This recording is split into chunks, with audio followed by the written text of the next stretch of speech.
Puno ng surprise ang ilang Christmas raffle. Hindi lang dahil nabunot ka, kundi dahil pati mga papremyo, ikaraw o iraw ikagugulat. Pusuan na yan sa report ni Oscar Oida.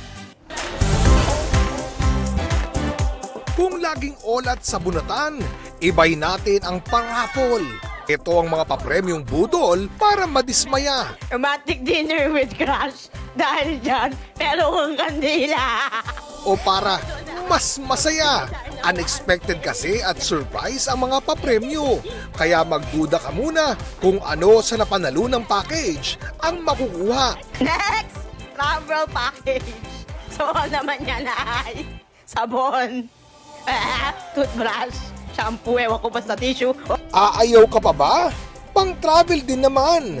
Sunod, gaming equipment. Bibigyan namin siya ng PC. Pansit Canton! Chibog for gaming. O di ba? Talagang nilaro.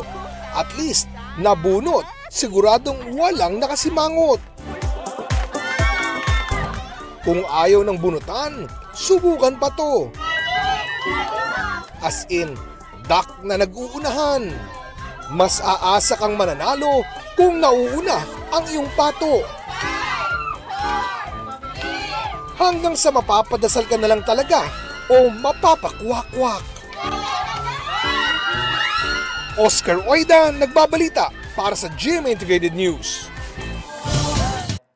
Huwag magpahuli sa mga balitang dapat niyong malaman. Mag-subscribe na sa GMA Integrated News sa YouTube.